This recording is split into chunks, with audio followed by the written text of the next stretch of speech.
నమస్తే. Welcome to 3T TV corporator with Kadamanchi.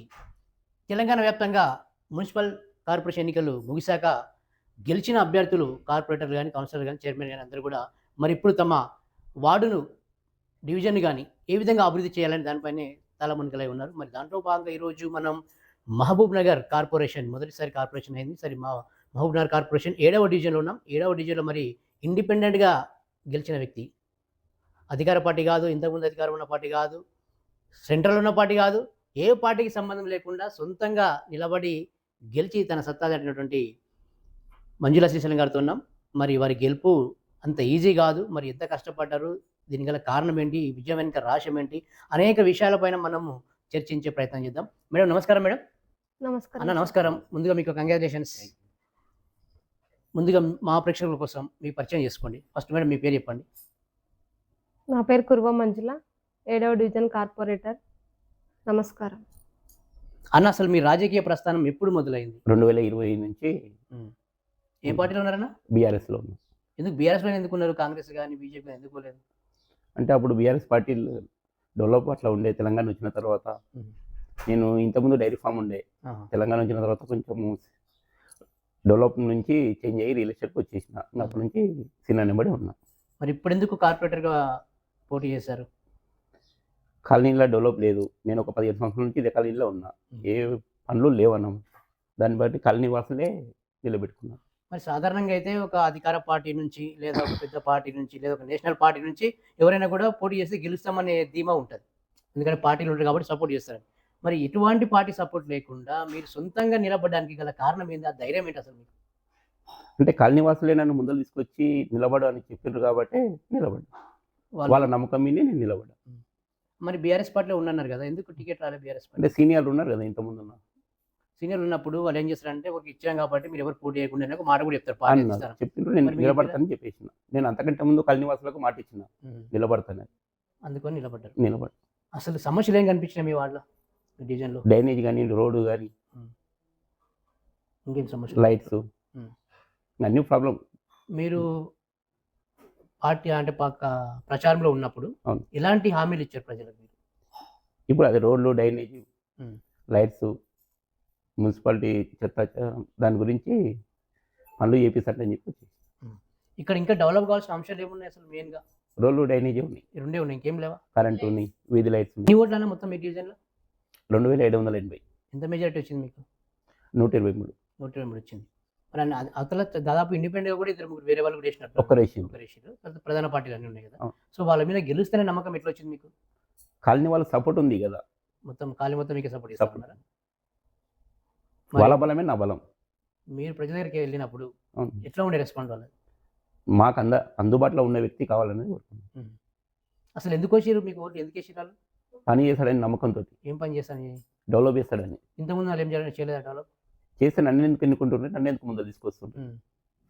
అంటే వాళ్ళు చేయలేదు కాబట్టి మిమ్మల్ని ఇండిపెండెంట్గా ఉన్నా కూడా మేము ఓట్లేసి గెలిపించారంటారు వాళ్ళు. అంతే కదా, మీకు అనిపిస్తుంది కదా. అయితే మీరు రాజకీయాలకి రావడానికి ఎవరు కారణం? సీనన్న. సీనన్ననే. ఎందుకు ఆయన కారణం అంటున్నారు? అంటే ఆయన స్పీడ్ అప్ పనిలా. మరి అలాంటి సీనన్న మీకు అండగా ఉన్నప్పుడు టికెట్ మీకు ఎందుకు ఇవ్వలేదు? సీనియర్లు ఉన్నారు కదా, ఇంతకుముందు మాజీ కౌన్సిలర్లు ఉన్నారు కదా, వాళ్ళని కదా నాకు టికెట్లు ఇస్తారు. మరి వాళ్ళు కాదని మీద ఎట్లా నిలబడ్డారు? పబ్లిక్ మాట ఇచ్చినా కదా. పబ్లిక్ కోసం నిలబడ్డారు. నేను అడిగిన ట్రై చేసిన, సీనియర్లు ఉన్నా నేను ఏమన్నారు. తర్వాత ఇక్కడ పబ్లిక్ మాట ఇచ్చిన కాబట్టి కంపల్సరీ నిలబడదాం, ఈసారి ఓడిపోయినా సరే నిలబడదామని ఆలోచనతో నిలబడ్డాం. మీరు చేసిందే మొదటిసారి పోటీ. మొదటిసారి చేసినట్టునే గెలిచారు కదా, ఎట్లా అనిపిస్తుంది ఆ ఫీలింగ్? సంతోషంగా ఉంది. సంతోషంగా ఉంది. ఇప్పుడు బాధ్యత అనుకుంటున్నారా, ఇంకా బరువు అనుకుంటున్నారా? బాధ్యత ఉంది, బరువు అయితే ఏం లేదు అనిపిస్తుంది. మేడం ఇప్పుడు మీరు కార్పొరేటర్ అయ్యారు, ఎట్లా ఉంది ఫీలింగ్? అది సంతోషంగా ఉంది. రాజకీయంలోకి వస్తా అనుకున్నారా అసలు ఎప్పుడైనా మీరు? రాజకీయంలో కంటే మా సార్కు ఉంది రావాలనే, కాకపోతే నేనే వద్దులేండి మనకెందుకు రాజకీయాలని చెప్పినంటే, ఇంకా ఆయన కూడా ఇంకా 5-6 సంవత్సరాల నుంచి ఒక కోరిక, నేను కూడా నిలబడాలి, కార్పొరేటరా కౌన్సిలర్ ఏదో ఒకటి పదవి పోటీ చేయాలనేది ఉండే.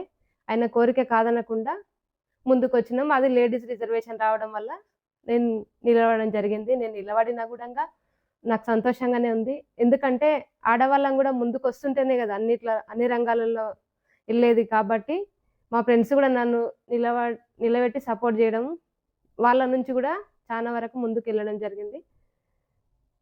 అయితే రాజకీయాలు వద్దు అన్నారు మీరు ఫస్ట్. ఇప్పుడు మీరే రాజకీయ కార్పొరేటర్ అయ్యారు.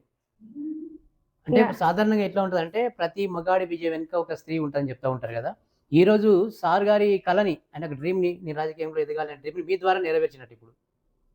ఎట్లా ఉంటది సపోర్ట్ ఇంకా ఫ్యూచర్ ఎట్లా ఉంటది? ఫ్యూచర్ మంచిగానే ఉంటది అనుకుంటున్నాం. హ్మ్.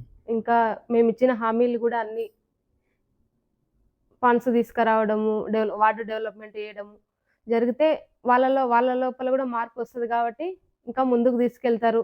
ప్రజల మీద నమ్మకంతోనే మేము నిలవడం జరిగింది. వాళ్ళ సహకారంతోనే ఈరోజు గెలవడం గూడంగా ప్రధాన పార్టీలు కాదని కూడా మమ్మల్ని గెలిపించడం జరిగింది కాబట్టి వాళ్ళ వాళ్ళు అడిగిన పనులను చేయడానికే ముందుకొస్తున్నాం. వీలైనంత వరకు చేస్తాము. ఫండ్స్ వచ్చినంత వరకు గూడంగా చేస్తూనే ఉంటాం. ఇప్పుడు ఇండిపెండెంట్‌గా గెలిచిర్రు. అవును. ఇప్పుడు ఏదైనా పార్టీ మారే అవకాశం ఉందా మరి? ఇంతమంది బీఆర్ఎస్‌లో ఉన్నారు. అవును. ఇప్పుడు సాధారణంగా అధికార పార్టీలు ఆహ్వానిస్తారు. గెలిచినట్టనే ఆహ్వానిస్తారు. గెలిచినా కూడా ఏముంటదంటే అభివృద్ధి చేయాలంటే అధికార పార్టీలోకి పోవాలి అన్నది కామన్ ఎక్కడైనా. సో మీరేమైనా పార్టీ మారే అవకాశం ఉందా మరి? కాంగ్రెస్ పోయే అవకాశం ఉందా? బీఆర్ఎస్‌లకే పోయినా. బీఆర్ఎస్ నుండి బీఆర్ఎస్‌కి పోయిర్రు. అంటే సొంత గుడికి చేరుకున్నారు. చెత్తగొట్టిగా జరుగుతుంది. మరి ఎందుకు కాంగ్రెస్ నుంచి ఎవరు అడగలేదా? అడిగిండ్రు. మరి ఎందుకు పోలేదు? అధికార పార్టీ కదా! అంటే ఇంతకుముందు కూడా బీఆర్ఎస్‌లో ఉన్నా కాబట్టి అక్కడికి ఇది మొగ్గు సాధారణంగా ఎట్లుంటదంటే చాలా చోట్ల కొంతమంది ఎమ్మెల్యేలు కూడా చెప్పారు. మా పార్టీకి గెలిచిన వాళ్ళకి మేము ఫండ్స్ ఎక్కువ ఇస్తాము అనేది అటువంటివి కొంచెం వచ్చినాయి చాలా చోట్ల కూడా. సో మరి మీరు అధికార పార్టీ కాదు. సో మీకు ఇట్లా ఫండ్స్ ఏమైనా ఇబ్బంది అనిపించే అవకాశం లేదా? అంటే ఎమ్మెల్యే గారు అలాంటి వ్యక్తి కాదు కదా! హ్మ్. అందరినీ సమానమే చూస్తున్నాడు. డిప్యూటీ మేయర్ గాని, మేయర్ గాని అన్ని వార్డులు సమానంగానే ఫండ్స్ ఇస్తామంటని చెప్పారు. అయితే ఇక్కడ మహబూబ్ నగర్‌లో ఏందంటే చాలా రాజకీయాలు జరిగినాయి. మేయర్ విషయంలో తీసుకుంటే అనూహ్యంగా ఒక బీసీ బిడ్డకి ఇచ్చారు కదా! దాని గురించి ఏం చెప్తారు? మాకు సంతోషంగా ఉంది. మా ఫ్రెండే. మీ ఫ్రెండ్ కాంగ్రెస్‌లో మీరు పోలే మరి?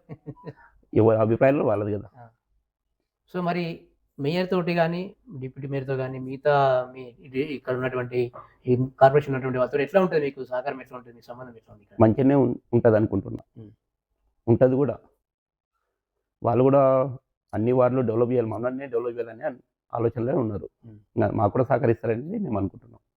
మీరు శ్రీనివాస్ గౌడ్ గారి గురించి ఒక మాట చెప్పమంటే ఏం చెప్తారు ఆయన గురించి? మంచి లీడర్. ఎన్నో శ్రీనివాస్ రెడ్డి గారు మరి? ఆయన మంచి వ్యక్తి. ఇప్పుడున్న మేయర్ మరి అభివృద్ధి చేస్తారా? ఎలాంటి వ్యక్తి? చేస్తారు. ఆయన కూడా కింది స్థాయికి వచ్చిన వ్యక్తే కాబట్టి చేస్తారు. ఒక మహిళగా మీరు ఈరోజు కార్పొరేటర్‌గా ఉన్నారు కదా! మరి మహిళల కోసం మీరేం చేయబోతున్నారు? ఉచితంగా కుట్టు మిషను, హ్మ్. వర్క్స్, ఎంబ్రాయిడరింగ్ వర్క్స్ గానీ, ఇంకా ఫ్యాషన్ డిజైన్, బ్యూటీషియన్ వర్క్ అలాంటివి స్వయం ఉపాధి. ఎందుకంటే వాళ్ళ కాళ్ళ మీద వాళ్ళు భర్తకు కొంచెం చేదోడు వాదోడుగా ఉండడానికి వాళ్ళకు గూడా చేయాలని అనుకుంటున్నాం. అయితే మీరు గెలిచే క్రమంలో ఒక మహిళగా మీ గెలుపులో కొందరు మహిళలు ఆ రోజు మీతో పాటు ర్యాలీలో ఉండడం గాని, మీ వెనకాల నేను చూసాను. ఆ రోజు మనం ఇంటర్వ్యూ చేసాం కదా! సో ఎలా సపోర్ట్ ఇచ్చేవాళ్ళు? ఎట్లాంటి సపోర్ట్ ఇచ్చారు మీకు వాళ్ళు? చాలా బాగా సపోర్ట్ ఇచ్చిర్రు వాళ్ళు. మేమున్నాము అనే ధైర్యము వాళ్ళతోనే నేను ముందుకు నడవడం జరిగింది. చాలా మంచి సపోర్ట్ ఇచ్చిర్రు వాళ్ళు. కాబట్టి వాళ్ళ కోసం గూడా మేము గూడా ఏదో ఒకటి చేయాలని అనుకుంటున్నాం. అయితే మరి మీ డివిజన్‌లో అటు పింఛన్లు గానివ్వండి, వితంతు పింఛన్లు గాని, లేకపోతే వృద్ధాప్య పింఛన్లు, వికలాంగుల పింఛన్లు గాని, ఏమైనా సమస్యలు ఉన్నాయా దీనికి సంబంధించి? ఉన్నాయి. వారికి ఏం చేయబోతున్నారు మీరు? పింఛన్లు ఇప్పిస్తా. మీ దగ్గరికి వచ్చి ఎవరైనా అట్లా అడిగిర్రా? వచ్చిండ్రు.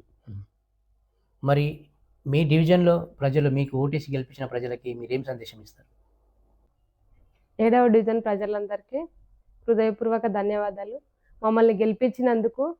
మీ ముందే ఉంటాము. మీకేం సహాయం కావాలన్నా చేస్తాం.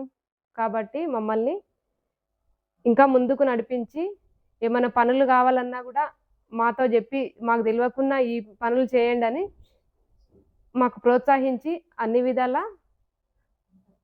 అండగా ఉంటారని కోరుకుంటున్నాను. మేడం నమస్కారం. నమస్తే సార్. బాగున్నారా? బాగున్నాను సార్. ఆ రోజు మీ ర్యాలీలో ఇంటర్వ్యూలో చాలా అద్భుతంగా మాట్లాడారు. Thank you sir. చాలా బాగా వైరల్ అయింది వీడియో. సో వాళ్ళ గెలుపులో మీది కూడా ఒక భాగం అనుకుంటున్నాం. ఎట్లా ఉంది ఆ ఫీలింగ్? ఇప్పుడు గెలిచారు కదా మరి? చాలా సంతోషంగా ఉంది సార్. ఆ రోజు మీ ఛానల్లోనే చెప్పినాం సార్ గెలిపించుకుంటాం మా అక్కను అని చెప్పేసి. ఈ రోజు గెలిచినాము అని చెప్పేసి మళ్ళీ మీ ఛానల్ ద్వారానే మేము ప్రజలకు తెలియజేస్తున్నాము. మా మీద అభిమానంతో మా మీద మీరు నమ్మకం ఉంచి గెలిపించిన మా 7వ వార్డు ప్రజలందరికీ కూడా మేము ధన్యవాదాలు తెలుపుకుంటున్నామండి. మీరు ఇలాగే 5 ఏళ్ల వరకు నమ్మకం ఉంచండి. ఖచ్చితంగా అభివృద్ధి పనులు అనేవి జరుగుతాయి. శ్రీశైలమన్న ఆధ్వర్యంలో మన అక్కను మనం గెలిపించుకున్నాం కదా! మన అక్క మన మధ్యలోనే ఉంటుంది. మా డివిజన్‌లో ఉన్న సమస్యలన్నీ కూడా ఒక్కొక్కటిగా నెరవేరుస్తాం సార్. ఖచ్చితంగా ప్రజల నమ్మకాన్ని నిలబెట్టుకుంటాం. ఆల్ ది బెస్ట్ మేడం, మీకు కూడా కంగ్రాచులేషన్స్. Thank you sir. వాళ్ళు గెలిచి మీరు గెలిచినట్టే. అవును సార్, ఖచ్చితంగా ఇది మా మహిళల గెలుపు సార్. Yes. చూశారు కదా మరి ఈరోజు 7th డివిజన్లో ఇండిపెండెంట్గా గెలిచినటువంటి మరి శ్రీశైలం గారు నా మీద నమ్మకంతో ఓటేసి గెలిపించిన ప్రజలందరూ కూడా వారికి అందుబాటులో ఉంటూ ఈ డివిజన్లో ఏ సమస్యలు ఉన్నా కూడా తీరుస్తానని చెప్తూ ఉన్నారు. మరి ఆయన రాజకీయంగా ఎప్పటి నుంచి ఉన్నప్పటికీ కూడా మొదటిసారి పోటీ చేసి, అది కూడా ఇండిపెండెంట్గా పోటీ చేసి గెలవడం అంటే అంత ఆషామాషి విషయం కాదు. సో ప్రజల యొక్క అండదండలు నాకు ఉన్నాయి కాబట్టి భవిష్యత్తులో కూడా ఇంకా మరిన్ని అభివృద్ధి కార్యక్రమాలు చేస్తానని చెప్పి చెప్తూ ఉన్నారు. మరి చూద్దాం ఇంకా ఫర్దర్గా వారి రాజకీయ జీవితం ఎలా ఉండబోతుందో మన ఛానల్ ద్వారా ఈరోజు వారి ఇంటర్ని ప్రజలందరూ కూడా అందించే ప్రయత్నం చేశాం.